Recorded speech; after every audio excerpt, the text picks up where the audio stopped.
దేవునికి వాక్యాన్ని మనము విందాము. లూకాసు వార్త 2వ అధ్యాయము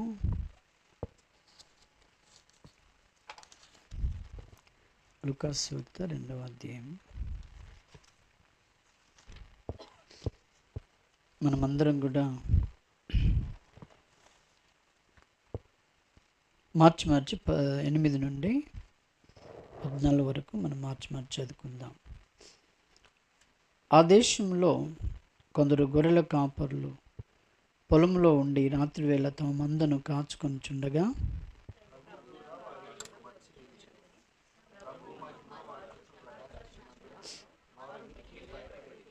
అయితే ఆ దూత, భయపడకుడి, ఇదిగో ప్రజలందరికీ కలగబో మహా సంతోషకరమైన సువర్తమానము నేను మీకు తెలియజేయుచున్నాను.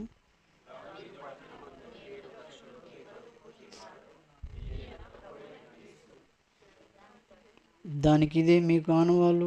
ఒక శిశువు పొత్తుగుడులతో చుట్టబడి ఒక తొట్టెలో పండుకొని ఉంట మీరు చూచిద్దరని వారితో చెప్పెను.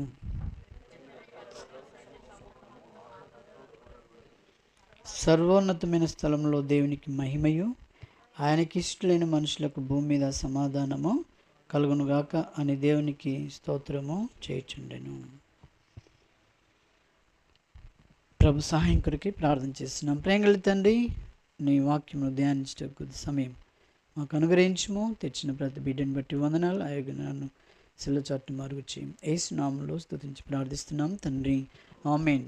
దేవునికి వాక్యము మనము అన్ని వేళలో ధ్యానం చేస్తూ ఉంటాము.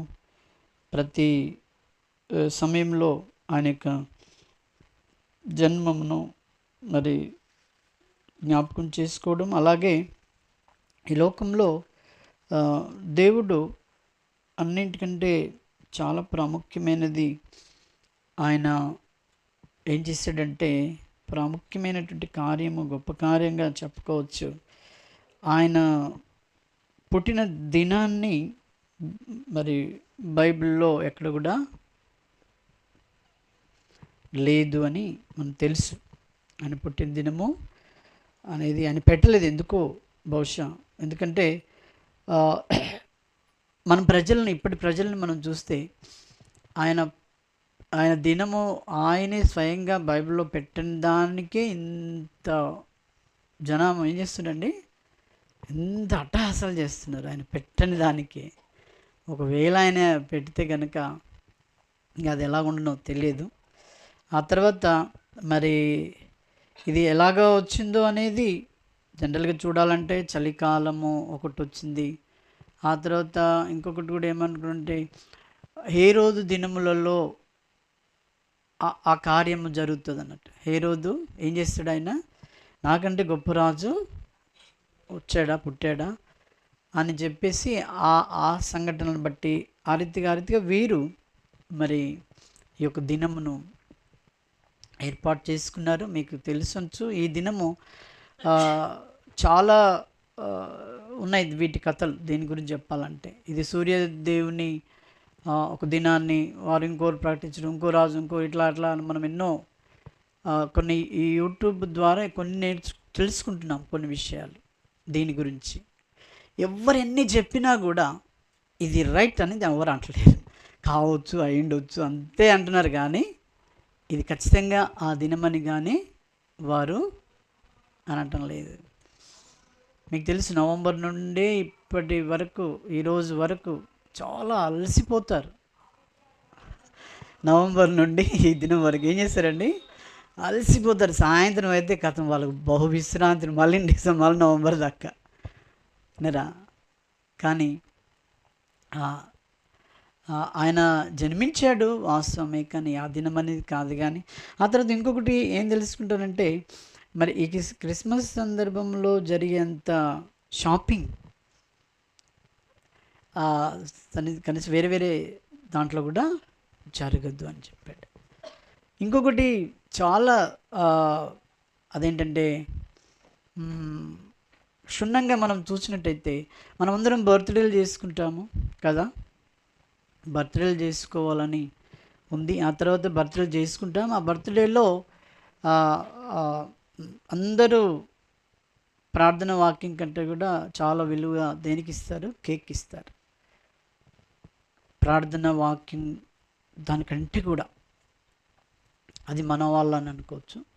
ఇది అందరూ చేస్తుంటారు. అయితే ఇక్కడ కేక్ను ఎవరు కట్ చేస్తారు? బర్త్డే బాయ్ కదా, బర్త్డే బాయ్. ఇక్కడ మరి ఈ కేక్ను ఎవరు కట్ చేస్తున్నారు? యేసుప్రభు అని కేక్ తెస్తారు. చర్చ్ పాస్టర్ ఆయన చేయొచ్చా, లేకపోతే సంఘ సభ్యులు చేయొచ్చా, పెద్దలు చేయొచ్చా? ఎవరు చేయొచ్చు దాన్ని? ఎవరు చేయొచ్చు కదా. అసలు దీనికి ఏం పొంతనే లేదే కదా అండి. భోజనం చేసుకునేటప్పుడు ప్రార్థన చేయాలనేది అది ఖచ్చితం. మనం గుడికి, చర్చి, మందిరానికి వెళ్ళేటప్పుడు బైబిల్ ఉండాలి, ఇంకేం ఉండాలి? పాటల బుక్ ఉండాలని ఇది అట్లా జోడి ఉంది. కానీ మరి మన ఈ బర్త్డేకి ఆ జోడి ఎవరు పెట్టారు? ఏది బర్త్డే అది కేక్ డోర్ అది దాని లేదు అసలు. కానీ మనము దాన్ని ఎక్కువగా ఇవి పక్కకు పెట్టేసి ఈ లోకమంతా కూడా దానికి ప్రాధాన్యత ఇస్తూ ఉన్నారు. అర్థమైందండి? తప్పేం లేదు, చేసుకోవచ్చు, అన్నీ చేసుకోవచ్చు. ఇప్పుడు ఎవరికి తప్ప అనేది లేదు. కానీ అంత కూడా మనం ఇష్టం ఉన్నట్టుగా మనం చేసుకుంటూ వెళ్ళొచ్చు ఏదైనా కూడా. కానీ ఒక్క దగ్గర మనం జవాబు చెప్పాలి ప్రతిదానికి. ఎక్కడ? దేవుని దగ్గర. ఆయన దగ్గరికి వెళ్ళి తప్పించుకుపోలేవు. నీవు ఎవరి దగ్గరికి వెళ్ళని తప్పించుకోవచ్చు. అందుకని మనం చాలా జాగ్రత్తగా మరి వెళ్తూ రావాలి. తర్వాత ఇంకొకటి మీరు గమనించండి. మరి ఇక్కడ క్రీస్తు జన్మం గురించి కనీసము 1, 2, 3, 4, 5, 6, 7 పాటలు ఉన్నాయి దీంట్లో. ఆంధ్రక్రిస్తు కీర్తనలు కూడా ఉంటాయి. ఈ పాటలలో మీనింగ్స్ మీరు చూడండి. ఇప్పుడు మన చెవులో జోరిగలాగా ఉన్న పాటలు మీరు చూడండి. సందడి సందడి ఎక్కడుంది? ఇలా సందడి సందడి అని చెప్పి ఇష్టమున్నట్టు వినడం, చేయడం, డ్యాన్స్ చేయడం, రకరకాలు చేస్తూ ఉన్నారు. పర్వాలే, కానీ అక్కడ ఉంటుంది మనకు లెక్క, దేవుని దగ్గర మనకు ఉంటుంది. కాబట్టి ఎంత మంచి చూడండి రచన. దేవుడు ఇక్కడ దేవుని ఏమన్నాడు?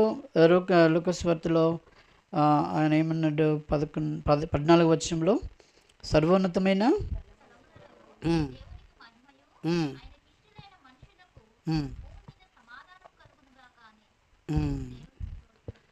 చూడండి, దేవునికి ఇష్టలుగా, ఇష్టమైనటువంటి వారముగా ఈ లోకంలో మనం జీవించడానికి కొరకై ఆయన మనల్ని మరి మన కొరకు వచ్చాడు. ఆయన అందుకొరకు మనము ఆ యొక్క బాధలలో ఉంటున్నటువంటి స్థితిని ఆయన చూశాడు. అందుకని యెషయా గ్రంథము 8వ అధ్యాయము, యెషయా 8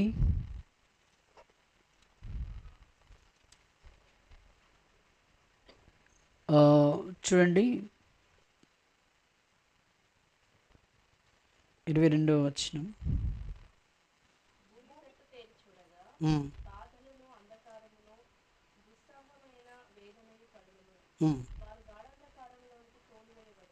చాలు. భూమి మీద చూస్తే ఏముందండి? భూమి మీద బాధలు ఎక్కువ శాతం. ఈ భూమి మీద మనకు ఏమున్నాయండి? ఎన్ని బాధలు! ఎవరినైనా చెప్పండి ఇప్పటి వరకు కూడా. అంటే మనం ప్రభువును కలిగి కూడా బాధలు కలిగి ఉంటాము. కానీ ఇది ప్రభు ద్వారా మనము తేలిక చేయబడుతుంది. ప్రభు మనకు తోడుగా ఉంటాడు ఈ బాధల్లో. విన్నరా? కంప్లీట్గా నీ నుండి బాధలు మరి తీసివేయడానికి కొరకు కాదు, కానీ అవి భరిస్తూ, సహిస్తూ, దీర్ఘశాంతం కలిగి ఈ లోకంలో మనము వెంబడిస్తూ ఉంటాం. అయితే మనలో ఉన్నటువంటి బాధలన్నీ కూడా చూశాడు. ఆ తర్వాత లోకం ఎట్లా ఉందండి? అంధకారం. ఈ లోకం ఎలా ఉంది? అంధకారం అంటే చీకట్లో ఉంది. ఆ తర్వాత ఇంకేముంది? దుస్సహనమైన వేదన కలుగును. గాఢాంధకారంలో వీరు ఉంటున్నారు. కాబట్టి ఇప్పుడు వీరికి అవసరం ఏం అవసరము? వీరికి ఏం కావాలా? బాధల నుండి, చీకటి నుండి, ఈ ఈ వేదన, దుస్సహమైన వేదన నుండి, చీకట్లో నుండి మనకు ఏం కావాలండి? వెలుగు కావాలి. వెలుగు. ఈ వెలుగునివ్వడానికి కొరకే ఆయన ఈ లోకానికి యేసుక్రీస్తు ప్రభువును పంపించాడు కదా అండి. ఇక్కడ మరి వీళ్ళు రాస్తారు ఈ పాటలో ఏమనంటే, ఘోరాంధకార ఘోరాంధకారంతో ఉన్నది, దీపం లేక ఉంది. వాళ్ళు పరుమారులు ఏం చేస్తున్నారు? వారు పడుతున్నారు. తర్వాత వారిలో ఏముందండి? దుఃఖ, నిరాశ. ఈ యాత్రికులంతా కూడా ఎట్లా ఉన్నారట? వాళ్ళు దుఃఖ, నిరాశ, దారి తప్పి ఉన్నారు. తర్వాత మార్గదర్శి నడిపించు వారిని దేవుడు ఆరతి చేశాడు. ఎంత మరి చాలా వాక్యానుసారమైనటువంటి ఈ రచనలు మరి వీరు చేస్తూ మరి పాడుతూ వచ్చారు. ఆత్మ మరి ఈ పాటలు మనం పాడుతూ ఉంటే మనకు ఆత్మీయమైనటువంటి ఒక ఉత్తేజం మనకు దీంట్లో కలుగుతుంది. మీరు సందడి ఎన్నిసార్లు విన్నా ఉత్తేజం కలుగుతుందో చెప్పండి? ఎన్నిసార్లు విను కూడా నీకు ఏం ఉత్తేజం అనేది కలగదు. కానీ వాక్యం ద్వారా వీళ్ళు చేశారు. చూడండి, ఓ సద్భక్తులారా, లోకారక్షకుండు బెత్లెహేమునందు జన్మించెను. రాజాదిరాజు ప్రభువైన యేసు నమస్కరింపరండి, ఆయన్ను ఉత్సాహించరండి. తర్వాత ఏం చేశాడు? సర్వేశ్వరుండు నరరూపం ఎత్తినాడు. ఒక సర్వేశ్వరుడు, ఆయన సర్వలోకాన్ని సృష్టించుంటే ఆయన నరరూపం ఎత్తినాడు. కన్యక మరియాన జన్మించినాడు, మానవ జన్మ ఎత్తినాడు అని చెప్పి వీరెంతో ఉత్సాహంగా మరి అంత మనము ఆత్మీయమైనటువంటి విధానంలో వీరు రాస్తూ వచ్చాడు. తర్వాత ఈ పాటలో కూడా దూత పాట పాడుడి, రక్షకుని స్తుతించుడి అని ఇవన్నీ మనం చూస్తూ ఉన్నట్టయితే ఇప్పటి సాంగ్స్కు వీటికి కూడా ఆత్మీయత ఎలా వెళ్తుంది అనేది మనము చాలా చూడవచ్చు. కాబట్టి మనకు ఈ లోకంలో ప్రాముఖ్యమైనది ఏంటంటే, మనం చీకట్లో, బాధలో, వేదనలో, అంధకారంలో ఉన్నాము కదండి. మనకు వెలుగు కావాలి. బాధలో, అంధకారంలో ఉన్న వాళ్ళకి ఏం కావాలండి? వెలుగు. అందుకే యోహాను సువార్త 1వ అధ్యాయము 4వ వచనం ఏమన్నాడు? చదవండి. చాలు. ఆయనలో ఏముండండి? జీవమై ఉండెను. ఆ జీవము మనుషులకు ఏమైందండి? వెలుగై ఉండెను. మనకు వెలిగింపబడాలి. మనం వెలిగించుట కొరకే దేవుడు వచ్చాడు. ఆయన మరి తార వెలిసింది అని అంటాం, కానీ మరి నీలో ఆ వెలుగు ఉండాలి. నీలో చీకటిని పారద్రోలాలి. నిజంగా నీ హృదయంలో ఉన్న చీకటిని పారద్రోలాలంటే ఆయన మనం విశ్వాసం ఉంచడం ద్వారా. యోహాను సువార్త 8:12 కూడా మాత్రం చూడండి. 8:12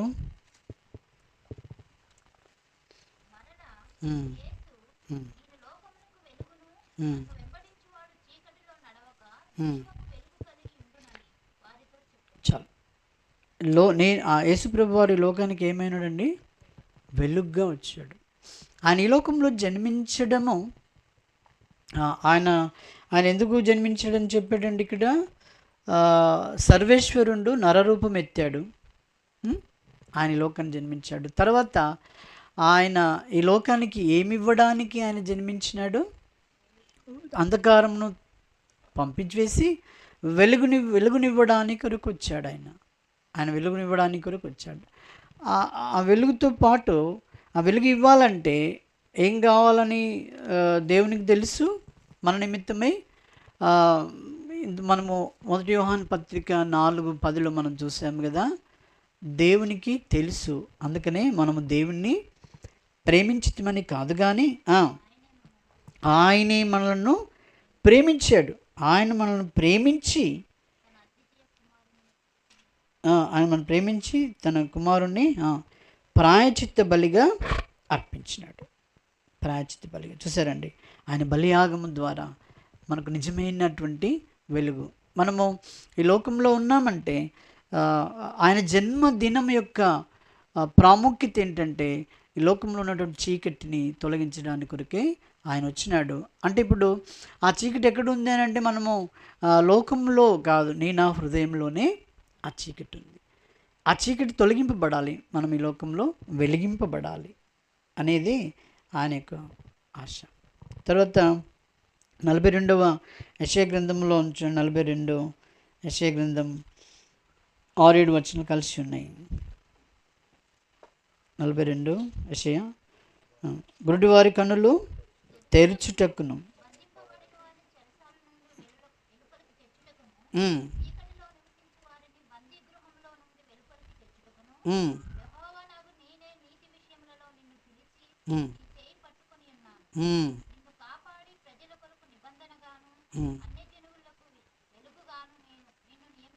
చాలు. ఏం చేశాడు? గుడ్డి వారికి కన్నులు.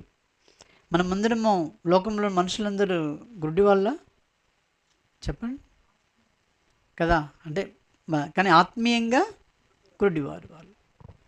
అయితే ఈయన కన్నులు తెరిపించేది ఎక్కడండి? మన ఆత్మీయ నేత్రాలు. ఆ తర్వాత మనము సాతాను చేత చెరసాలు బంధించబడ్డాం, మనం బంధించబడ్డాం. ఆయన కనుక జన్మించకపోతే ఈ బందీకాణాల నుండి విడిపించేవారు ఉండకపోదురు. కాబట్టి చీకటిలో నివసించే వారిని బందీ గృహంలో నుండి వెలుపలికి తెచ్చుటకు, అంటే చీకటిలో నుండి మనల్ని వెలుగులోనికి తెచ్చాడు. అది ఆయన యొక్క వచ్చినటువంటి విధానం కదా ఆయన యొక్క. కాబట్టి ఇటువంటి వారికి తర్వాత యెహోవానగు నేనే నీతి విషయమే నిన్ను పిలిచి చేయి పట్టుకున్నాను. ఇక్కడ మనం లూకాసు వార్తలు చూసినట్టయితే ఆయన ఏమన్నాడంటే ప్రజలందరికీ కలగబోగు మహా సంతోషకరమైన సువర్తమానము, మహా సంతోషం, అంత గొప్ప నిజమైనటువంటి మహా సంతోషాన్ని ప్రభు మనకు ఇచ్చాడండి. ఆ సంతోషం ఎట్లా నెరవేరింది అని అంటే మీకు ఇక్కడ చాలాసార్లు చెప్పాను. జాన్ బన్యన్ అని ఒక భక్తుడు ఉన్నాడు కదా, తెలుసా మనకు? జాన్ బన్యన్, జాన్ బన్యన్ ఆయన రాసిన బుక్స్లో అన్నింటిలో పేరు పొందిన బుక్ పేరు ఏం పేరు? చాలా గుడ్, మీరు మంచి అదిలో ఉన్నారు. అయితే ఆయన సాక్ష్యం ఏంటి తెలుసా అండి? ఆయన సాక్ష్యము ఈ స్ట్రీట్లో, మన స్ట్రీట్ ఉంటుంది కదా, మన వాడ అంటాం కదా మనము, ఈ వాడలో మన అందరికి తెలిసినట్టు ఎవరు ఏంటి అనేది మనకు తెలుసు కదా వాడలో. అట్లాగే జాన్ బన్యన్ ఆ వాడలో స్త్రీల కంటే కూడా తిట్లు బాగా తిట్టేవాడట ఆయన. రాశారు వాళ్ళు అక్కడ, అట్లా రాశారు, చెప్తున్నాను. వాళ్ళకంటే ఎక్కువగా తిట్లు తిట్టేవాడట. కానీ ఎప్పుడైతే ఆయనలో ఉన్నటువంటి చీకటి జీవితాన్ని యేసుప్రభు తొలగించాడో, ఆయనను స్వీకరించాడు, ఆ వెలుగు ఈ లోకం ఆయన హృదయంలోనికి వచ్చిన తర్వాత అప్పుడు ఏమైపోయాడండి? ఆయన ఎవరైనా తిడితే భరిస్తాం అన్నట్టుగా మారిపోయాడు. ఇప్పుడు ఆయన తిట్టడం కాదు, మార్పు అంటే అది నీలో ఉన్న చీకటి అంటే అదొకటే సందర్భం కాదు, ఇంకేది ఉన్నా కూడా, ఏది ఉన్నా నేనేం చేయాలి? ఆ మార్పు జీవితం. యేసుక్రీస్తు అందుకొరకే వచ్చాడు. నేను ఆ జీవితంలో మీ అందరికీ కూడా కొన్ని వ్యక్తిగతంగా ఎన్నో సాక్ష్యాలు ఉన్నాయి. నిజమైనటువంటి ఆ సాక్ష్యంతో మనం క్రీస్తును మరి వెంబడించడం కొరకే ఆయన వచ్చాడు. తర్వాత ఎవరు ఇవ్వలేనటువంటి మహా సంతోషము యేసుక్రీస్తు ద్వారా నీకు నాకు కలిగింది. ఎవరు ఇవ్వలేనటువంటి సంతోషం. అర్థమైందండి? ఉదాహరణ చెప్పాలంటే మాకు చిన్నప్పుడు తెలియక నామకార్థంగా ఉన్నప్పుడు పండుగ వస్తుంది సంతోషం ఉండేది. టైలర్ దగ్గరికి చిటిమాటికి పోయేది కుడుతుండా లేదా అని. అది వచ్చిన తర్వాత ఆయన డ్రెస్ ఇచ్చేది తెల్లవారి. ఇక ఆ తర్వాత అది భోజనం తిన్న తర్వాత అంటే ఆ టైంలో తర్వాత పాన్ వేసుకోవాలి. ఏం చేయాలి? పాన్ కొరుకుపోయి తర్వాత వాళ్ళలాగా వాళ్ళు చేస్తుంటారు. అట్లాగే నేను కూడా చాలా ఇది. అప్పుడు సాయంత్రం అనుకునేది, అయ్యి పండుగ వచ్చింది అయిపోయింది కదా అనుకునేది. మళ్ళీ సాయంత్రం కాగానే వాళ్ళు ఏమనుకునేది, అయిపోయింది. ఈ కొత్త బట్టలు ఏమైపోయింది, మళ్ళీ పాత పడిపోయింది. అంటే ఈ లోకంలో మనల్ని నిజమైనటువంటి సంతోషం ఇవేవి కూడా మనకి ఇవ్వలేదు. కాబట్టి నిజమైనటువంటి సంతోషము మన హృదయంలో ఆయనే ఇచ్చాడు. అప్పుడెప్పుడో నేను చిన్నప్పుడు తింటున్న ఆచారంగా చేస్తున్న అన్నీ ఇప్పుడేం చేయడానికి లేదు. ఇవి లేకున్నా కూడా నాకు ప్రభు ఆనందం ఇచ్చాడన్నటువంటి నమ్మకము కలిగింది. అటు నమ్మకాన్ని ఇచ్చాడు, అటు సంతోషాన్ని ఇచ్చాడు. అది అందుకొరకే వచ్చాడు. తర్వాత ఆయన ఏమన్నాడండి, సర్వోన్నతమైన స్థలంలో దేవునికి మహిమయు ఆయనకి ఇష్టలైనటువంటి మనుషులకు. మనం ఆయనకి ఇష్టలముగా ఉండాలండి. ఇప్పుడు మనం ప్రభు బిడ్డలు అయిన తర్వాత ఇప్పుడు మన యొక్క జీవితం మనకి ఏమై ఉండాలండి, వారికి ఇష్టముగా, ఆయనకి ఇష్టలముగా మనం ఉండాలి. మనం ఎలా ఉండాలండి, ఆయనకి ఇష్టలముగా ఉండాలి. ఒకప్పుడు ఎవరికి ఇష్టలంగా ఉన్నామో, అపవాదికి ఇష్టలంగా ఉన్నాం కదా. కానీ ఇప్పుడు ఏం కావాలి, ఇప్పుడు మనము ఆయనకి ఇష్టలముగా ఈ లోకంలో జీవిస్తూ ఉండాలి. ఆయనకి ఇష్టమైన మనుషులకు భూమి మీద ఏమిస్తున్నాడండి, సమాధానము, సంతోషం. ఇది ఆయన ఇస్తూ ఉన్నాడు. లోకస్తులకి ఏంటంటే ఇది లేదు అది లేదని నెమ్మది ఉండదు. కానీ మనకు ఏది లేకున్నా నెమ్మది, సమాధానం ఇచ్చాడు. అది ఇచ్చాడు దేవుడు. కాబట్టి అట్టి గొప్ప దేవుణ్ణి నీ కొరకే నా కొరకే ఆయన వచ్చినాడు. ఇదే దినమని కాదు. తర్వాత ఇంకోటి ఏంటంటే, ఈ దినము మరి గవర్నమెంట్ ద్వారా మనకు ఇచ్చాడు కాబట్టి మనం ఈ దినాన్ని వృధా చేయకుండా కూడికగా మనం జరుపుకోవడం అనేది చాలా మరి సంతోషం. ఇంకోటి తెలుసా, మరి మనము ఈ భారతదేశంలో క్రైస్తవులని గవర్నమెంట్ వారు ఎవరిని గుర్తు చేస్తారు, వాళ్ళకి ఎవరు తెలుసు క్రైస్తవులు అంటే? క్యాథలిక్సే తెలుసు, మనం తెలియదు. మనమంతా ఎవరండి, ప్రొటెస్టెంట్స్, అంటే దాంట్లో నుండి బయటకు వచ్చిన వాళ్ళం. మరి ఇప్పుడు క్రిస్మస్ అంతా ఎవరిది? క్యాథలిక్స్దే. అది వద్దు కదా అని వచ్చాం మనం. క్యాండిల్స్ వాళ్ళే, ఆ తర్వాత ఇంకా ఇంకా చాలా ఇవన్నీ ఉన్నాయి, చాలా రకరకాల దినం వాళ్ళది, అన్నీ వాళ్ళే. అది వద్దు నాయనా అని చెప్పేసి ప్రొటెస్టెంట్స్గా తెచ్చాడు. ఎవరైనా ప్రొటెస్టెంట్స్గా ఎవరు తెచ్చారు? మార్టిన్ లూథర్ తీసుకుని వచ్చాడు. ఆయన దాని కొరకు చాలా ప్రయాసపడ్డాడు. చివరికి ఆయన మరి చనిపోయాడు. ఎందుకంటే ఆయన కనుక తేకపోతే నీకు నూతన నిబంధనలో ఉన్న గొప్ప సత్యాన్ని మనం తెలుసుకోకపోదాం. రోమీయులకు రాసిన పత్రిక 5వ అధ్యాయం 1వ వచనము ఆయనకు ఎక్కువగా విశ్వాసం ద్వారా మనం ఏమవుతున్నామట, నీతిమంతులముగా తీర్చబడుతుంటున్నాం. వాళ్ళేం అట్లా కాదు, రక్షణ పత్రం కొనుక్కోవాలి ఆయన దగ్గర, వాళ్ళ క్యాథలిక్స్లో కొనుక్కొని వీటిని చదివితే అప్పుడు వస్తుంది. తర్వాత మనం చేసిన పాపను ఆయన కుర్చీకాడ ఒక పాత్ర కూర్చుంటాడు, మనం పోయి ఆయన చెవులో చెప్పాలి.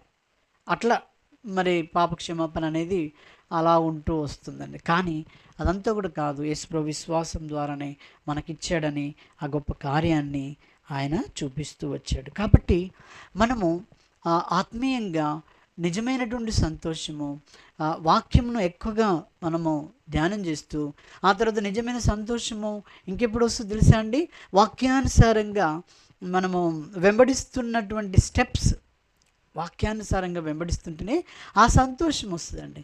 మన పిల్లల విషయంలో సంతోషం ఎప్పుడు వస్తుంది చెప్పండి? వీళ్ళు ఇప్పుడు ఎల్కేజీ అయిపోయింది, అబ్బా ఎంత సంతోషమో తల్లిదండ్రులకు. తర్వాత ఇంకోటి ఏమొస్తుంది, యూకేజీ, ఫస్ట్ క్లాస్, సెకండ్, అన్నీ 10th. నా కొడుకు ఏంటంటే 10th, ఆహా ఎంత ఆనందము. ఇంటర్ వరకు నువ్వు ఆనందిస్తావు, పర్వాలేదు, ఇక తర్వాత ఉంటుంది మన కథ. వాళ్ళకి చదువు, వాళ్ళ పిల్లలు తప్పుడు తెలుస్తుంది ఇక. కాబట్టి ఈ యొక్క సంతోషం ఎట్లా అంటే, మనం కూడా ఆత్మీయంగా మనము ప్రతి స్టెప్పు విశ్వాసంగా, భక్తిగా, ఆయనకి ఇష్టముగా మనం స్టెప్ వేస్తున్న కొద్దీ మనకేముంటుందండి, సంతోషం ఉంటుంది.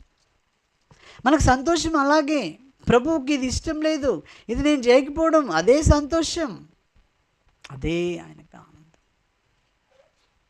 అలాంటి జీవితాన్ని మనము ఈ లోకంలో జీవిస్తూ రావాలని మరి ప్రభు మరి కోరుతూ ఉన్నాడు. అటువంటి జీవితాన్ని మనం ఈ లోకంలో జీవిస్తూ రావాలి. ఈయన జన్మించినటువంటి ఈ దినము అందుకొరకే ఇదే అని కాదు, కానీ ఆయన జన్మించాడు. అయితే ఆయన జన్మలో ఇవన్నీ చేయమని చెప్పలేదు. ఆయన జన్మలో మరి ఇప్పుడు చూడండి, ఉదాహరణ చెప్పాలంటే ఆత్మీయమైన ఈ సహవాసం, మన సాహసంలో, ఈ సహవాసంలో ఈరోజు మరి ఎక్కడ కూడా ఎవరు కూడా కేకులు కట్ చేయడానికి అదేమి ఇష్టం పెట్టరు. కానీ వేరే దగ్గర ఏం చేస్తారండి, క్రిస్మస్ అంటే ఖచ్చితంగా అది చేయాలని అంటారు. వాకింగ్ చెప్పలే ఖచ్చితంగా. కాబట్టి అన్ని ఆచారంలో నువ్వు చాలా జాగ్రత్తగా ఉండన్నాడు. నువ్వు జాగ్రత్త కలిగి నువ్వు వెంబడించాలని చెప్తూ వచ్చాడు. కాబట్టి నేను మరి విశ్వాసంలో, ఆయనకు ఆత్మీయ జీవితంలో చాలా నమ్మకంగా ఒక్కొక్క స్టెప్పు నీవు ఆత్మీయంగా వెంబడిస్తూ ఉంటే ఆ గొప్ప సంతోషం నీలో పరిపూర్ణం అవుతుంది. నీలో పరిపూర్ణం ఎప్పుడు కావాలి? ఆయన వాక్యానుసారంగా నువ్వు వెంబడిస్తున్నప్పుడు ఆ గొప్ప పరిపూర్ణత నీకు వస్తుంది. కాబట్టి మరి మనం జ్ఞాపకం పెట్టుకుందాం, ఆయన యొక్క మన కొరకే ఆయన జన్మించినాడు. మన హృదయాల్లో జన్మించాడా? మన హృదయాల్లో జన్మించాడు. మన హృదయాల్లో ఆయన జన్మించడం ద్వారా మన హృదయంలో నుండి ఏం పోతుందండి? చీకటి పోతుంది, బాధ పోతుంది, మరి ఇంకా అనేకమైనటువంటి పాప స్థితి అంతా కూడా పోతుంది. దేవుడు మనల్ని వెలిగించాడు, వెలిగిస్తూ ఉన్నాడు. కాబట్టి ఇట్టి వాక్య తలంపులతో మన ప్రభువును అలాంటి దృక్పథంతో ఆయన జన్మను జ్ఞాపకం చేసుకోవాలి. ఆయన జన్మించాడు, జన్మించింది. ఇప్పుడు పుట్టిన మనిషి దేని కొరకు అంటాము? మరణించట కొరకే అంటాం కదా. పుట్టినవాడు మరణించటకే. కాబట్టి యేసుక్రీస్తు కూడా ఈ లోకానికి వచ్చాడు. మనమన్నా అదేంటి ఇప్పుడు 60, 70 ఏళ్ళు, 30 ఇట్లా బ్రతుకుతున్నాం. కానీ యేసుప్రభు మన పాపముల కొరకే ఎంత వయసులో చనిపోయాడు? ఆయన 33.5 సంవత్సరాల్లో ఆయన చనిపోయాడు కదా. ఆయన ప్రభు చనిపోయి సమాధి చేయబడి పాతి పెట్టబడి తిరిగి 3వ దినంన ఆయన లేచినాడు. ఆయన మన విషయంలో చేసినటువంటి ఆ 3 సంగతులు చాలా గొప్పవి. జన్మ, మరణము, తర్వాత పునరుత్థానం. ఇవి ఆయన ద్వారా దేవుడు మనకు అనుగ్రహించినాడు.